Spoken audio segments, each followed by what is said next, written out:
Assalamualaikum warahmatullahi wabarakatuh. Alhamdulillahilladzi arsala rasulahu bil huda wa dinil haqq liyudhhirahu 'ala dini kullihi walau karihal musyrikun. Asyhadu an la ilaha illallah wa asyhadu anna Muhammadan abduhu wa rasuluh.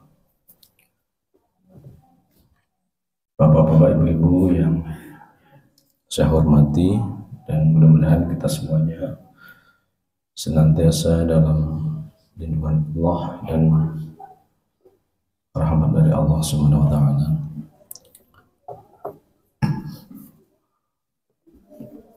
Alhamdulillah kita sudah menunaikan sholat subuh berjamaah. Sedikit kultum, mudah-mudahan sesuai 7 menit.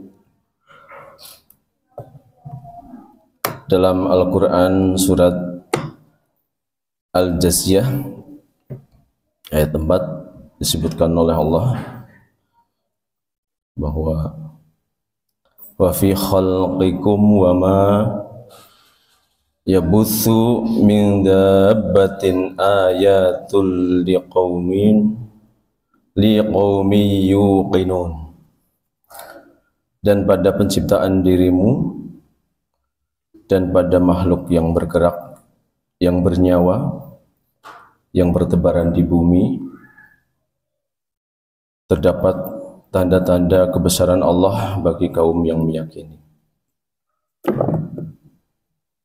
Bapak-bapak, ibu-ibu,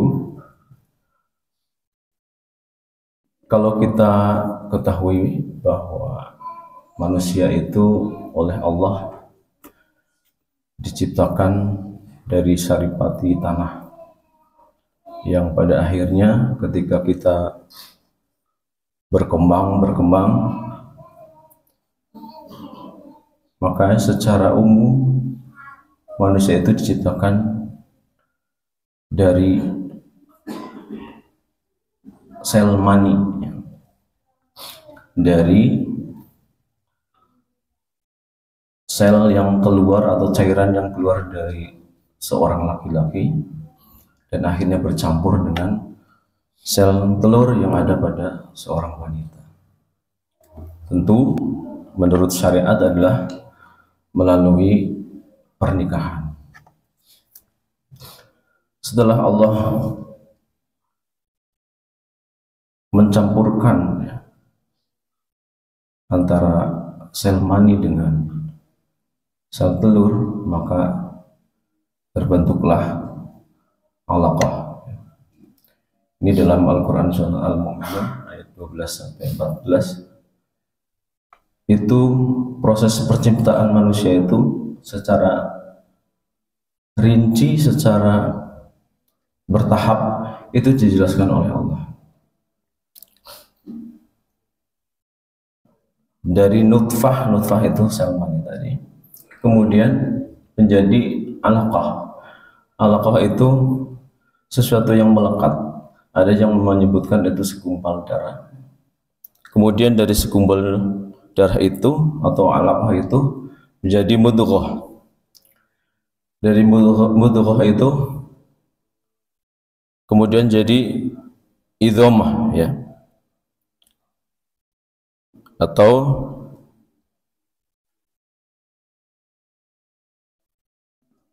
daging, ya.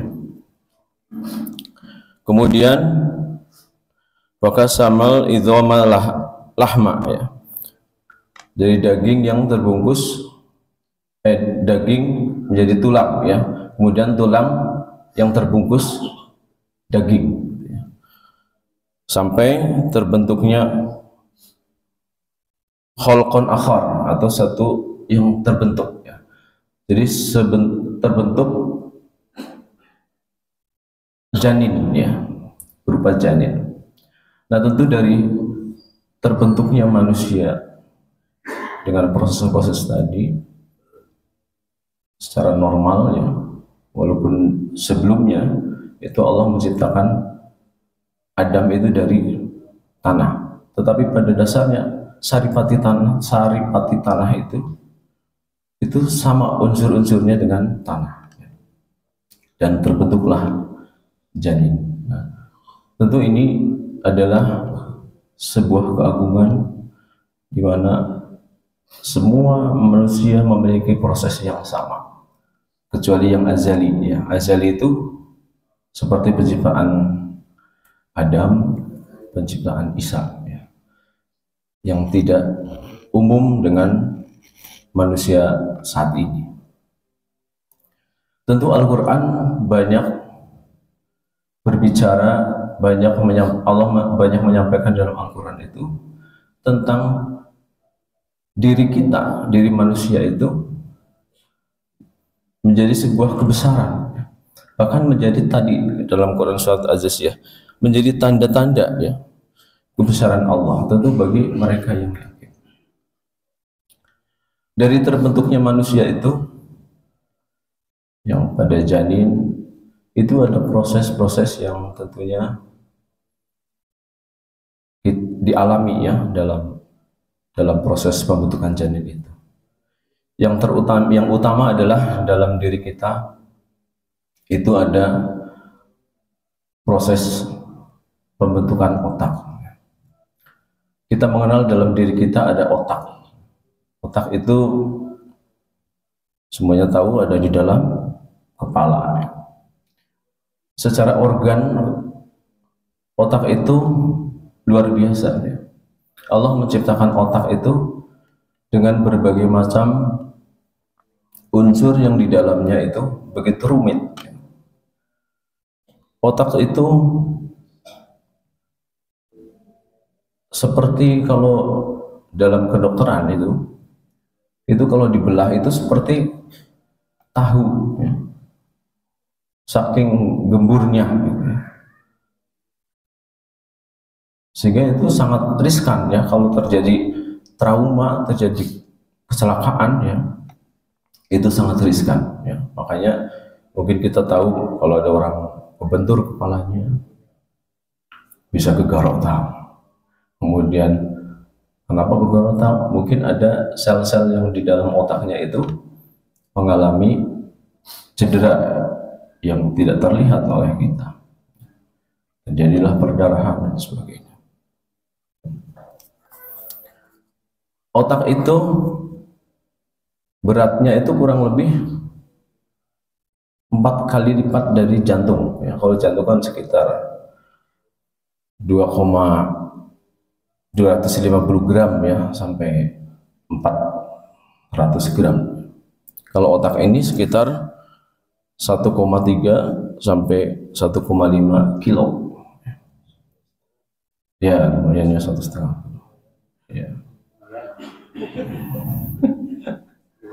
Dan itu begitu agungnya Allah, ya, karena tadi rapuh otak itu, bahkan itu dijadikan sebagai alat yang atau organ yang cukup vital, ya, dibanding atau bukan dibanding selain jantung, ya. Dalam tubuh kita tuh ada beberapa organ yang vital, ya. Jantung, otak. Nah, karena begitu vitalnya, Allah pun membentuk begitu rapihnya, begitu kokohnya supaya tidak mudah rusak. Walaupun tadi ada beberapa hal yang bisa merusak terhadap otak itu sendiri. Otak itu kalau kita lihat itu ada 3 bagian, ya. Ada otak besar, ada otak kecil di belakang agak ke bawah, ada satu lagi batang otak.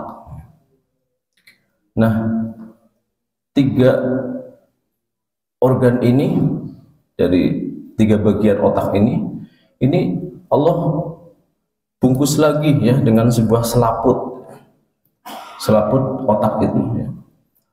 Yang kita kenal ada meninges, atau mungkin banyak disebutkan meningen, sehingga kita juga mengenalkan adalah istilah penyakit meningitis. Itu karena ada infeksi di selaput otaknya.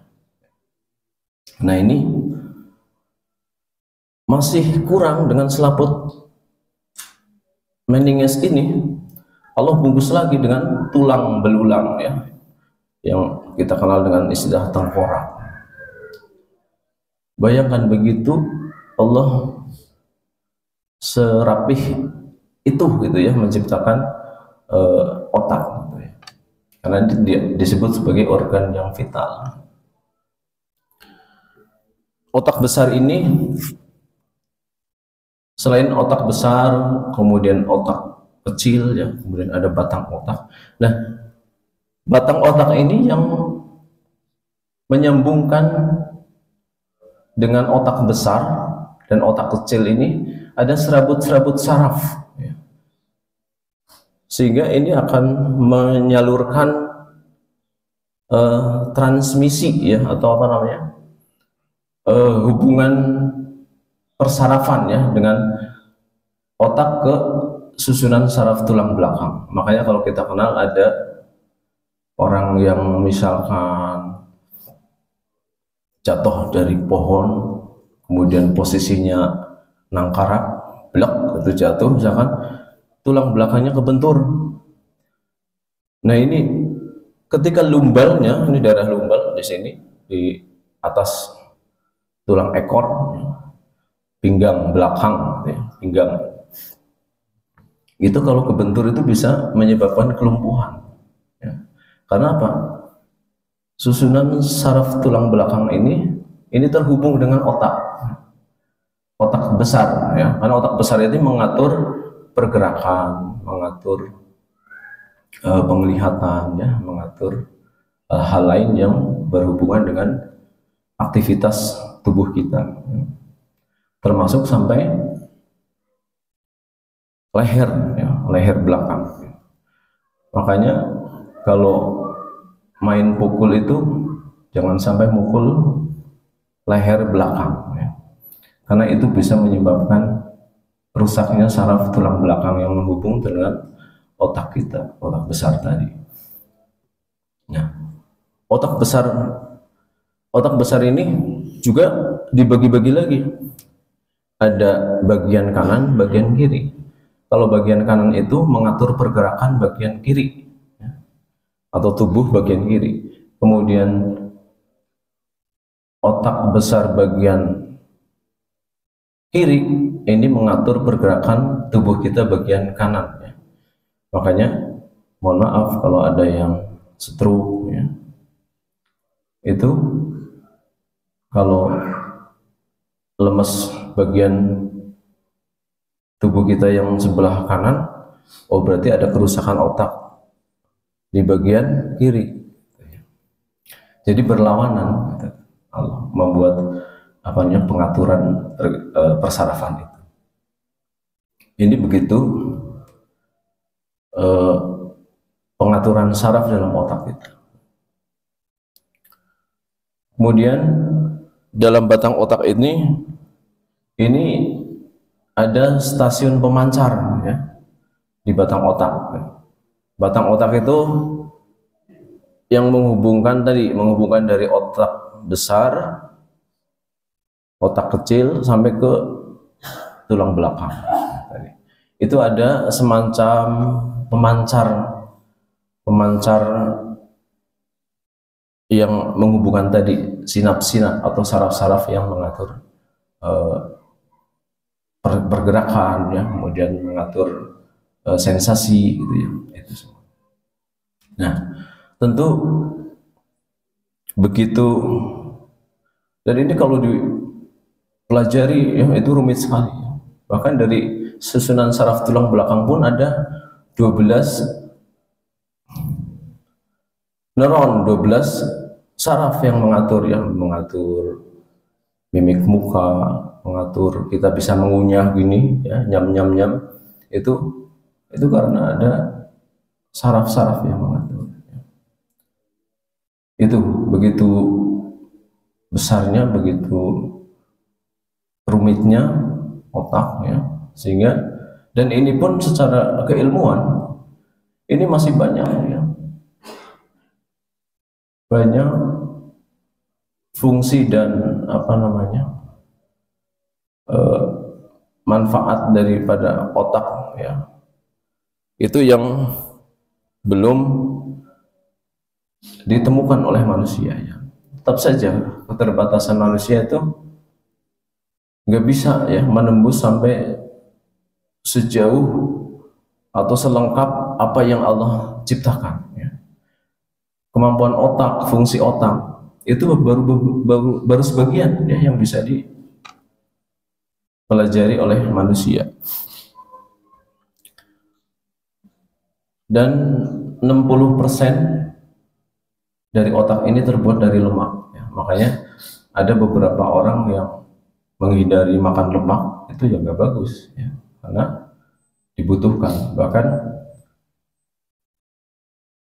kalau ceritanya tuh kalau misalkan kita istrinya sedang hamil ya, itu bagusnya kalau pas pembentukan otak ya kurang lebih di trimester 2-3 ya. Kalau trimester 2-3 berarti sekitar berapa? 4 bulan sampai 6 bulan. Itu biarin dia banyak makan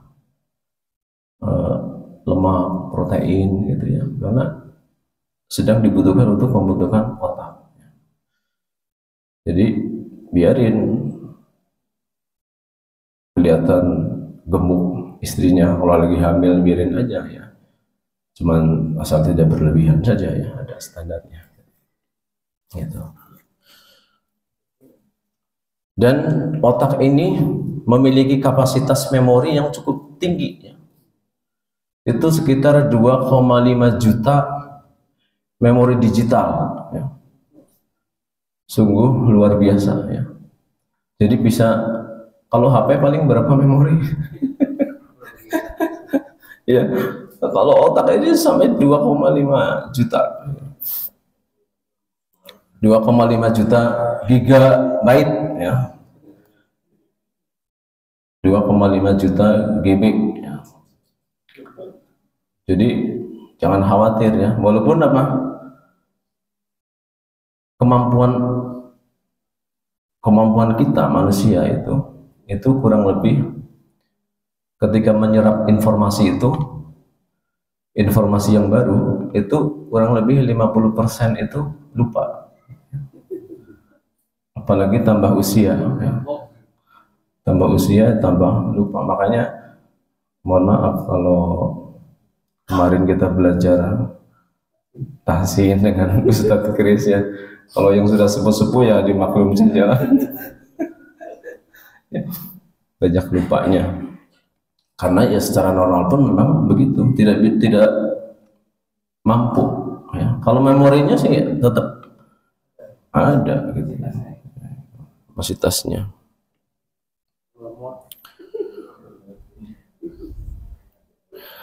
Kalau kita lihat ada perusahaan internet Yahoo ya. Yahoo itu memiliki kapasitas sekitar 2 petabyte ya. Itu cukup tinggi ya.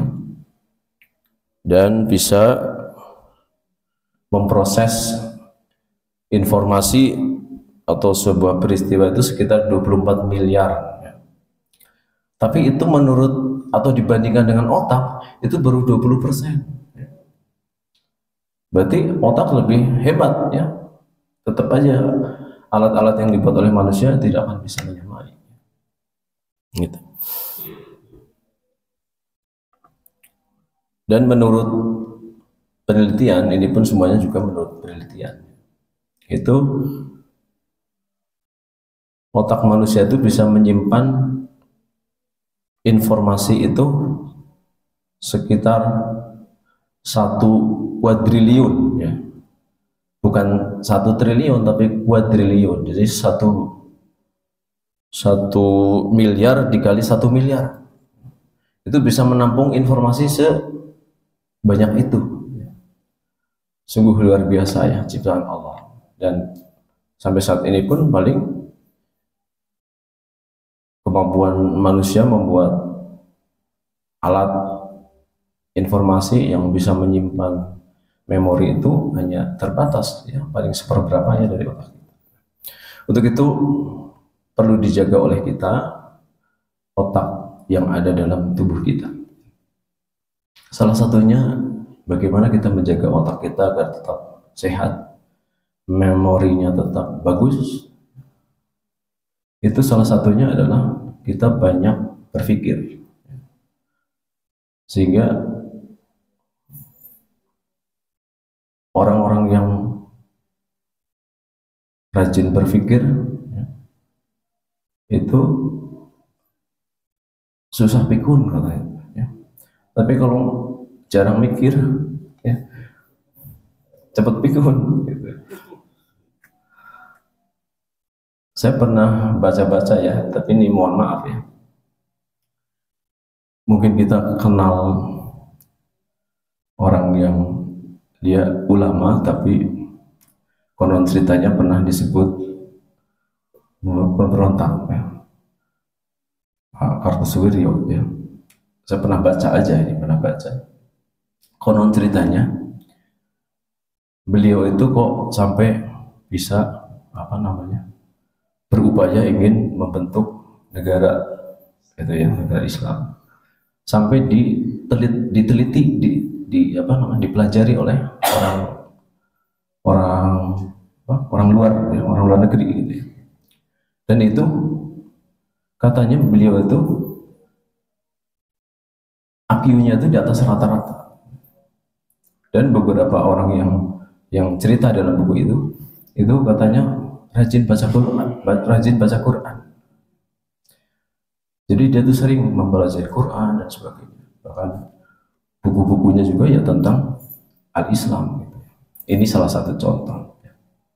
Lebih-lebih Rasulullah yang kita kenal, ya, itu kecerdasannya kan luar biasa, ya. Walaupun di sisi lain adalah karomah, ya, atau sesuatu yang diberikan mujizat oleh Allah, ya. Tapi secara manusiawi dia itu memang memiliki kecerdasan yang luar biasa. Nah, jadi salah satunya itu. Kemudian kita pun harus bisa menjaga kesehatan kita, terutama memakan makanan yang sehat. Kalau dalam buku sih salah satunya tidak boleh merokok. Mohon maaf yang merokok.